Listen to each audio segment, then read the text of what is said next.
जानिए हर सच की कहानी दिनेश ठक्कर की जुबान आपके अपने नेशनल न्यूज इंडिया पर।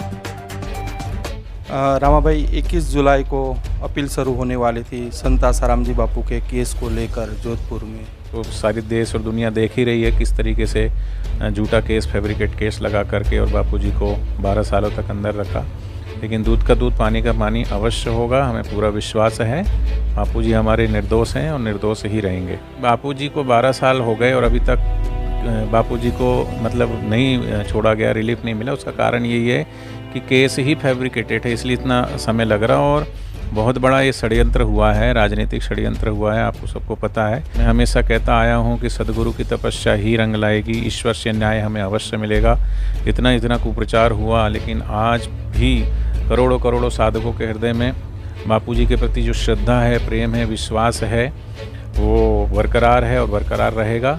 अवश्य सत्य में जयते अगर लिखा है तो सत्य की जीत अवश्य होनी चाहिए। हमें विश्वास है सत्य की जीत अवश्य होगी। 21 जुलाई को अपील शुरू होने वाली थी संत आसाराम जी बापू के केस को लेकर जोधपुर में। हाँ, अपील शुरुआत होने वाली थी, लेकिन अभी उसका लिस्टिंग भी हो गया था, पर लिस्टिंग में अभी नंबर नहीं आया है। जैसे ही अपना नंबर आएगा तो उसका सुनवाई शुरू होगी। क्या लगता है रामा भाई, अपील शुरू होगी, दूध का दूध, पानी का पानी होगा, क्या होगा अपील में? देखो, ये तो लीगल मैटर है, लीगल वाले थोड़ा ज़्यादा बता सकते हैं। लेकिन जिस हिसाब से पहले 4 लोगों को और सह आरोपी बनाया गया था, उनको छोड़ दिया गया है, तो बहुत सारी धाराएं हटेगी। दूध का दूध, पानी का पानी तो होना ही चाहिए। केस ही झूठा है, बोगस केस है, तो धीरे धीरे सबको पता चल चुका है। आज तो सारी देश और दुनिया देख ही रही है किस तरीके से झूठा केस, फैब्रिकेट केस लगा करके और बापूजी को 12 सालों तक अंदर रखा। लेकिन दूध का दूध, पानी का पानी अवश्य होगा, हमें पूरा विश्वास है। बापूजी हमारे निर्दोष हैं और निर्दोष ही रहेंगे। 12 साल लग गए संत आसाराम जी बापू को मेडिकल ग्राउंड पर जमानत लेने में, क्योंकि लड़की की मेडिकल रिपोर्ट की बात की जाए तो शरीर पर खरोंच तक के निशान नहीं थे।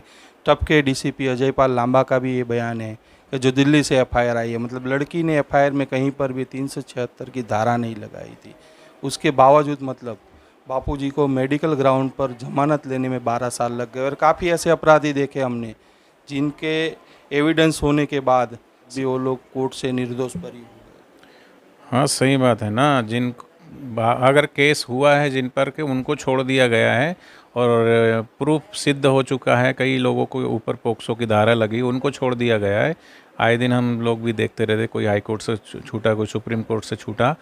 लेकिन बापूजी को 12 साल हो गए और अभी तक बापूजी को नहीं छोड़ा गया, रिलीफ नहीं मिला। उसका कारण यही है कि केस ही फैब्रिकेटेड है, इसलिए इतना समय लग रहा। और बहुत बड़ा ये षड्यंत्र हुआ है, राजनीतिक षड्यंत्र हुआ है, आपको सबको पता है, इसलिए इतना समय लग रहा है।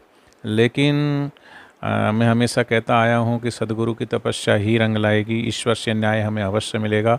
इतना कुप्रचार हुआ, लेकिन आज भी करोड़ों करोड़ों साधकों के हृदय में बापूजी के प्रति जो श्रद्धा है, प्रेम है, विश्वास है, वो बरकरार है और बरकरार रहेगा। और हमें अवश्य ही न्यायपालिका पर भरोसा है और दूध का दूध, पानी का पानी अवश्य होगा और हमें अवश्य न्याय मिलेगा।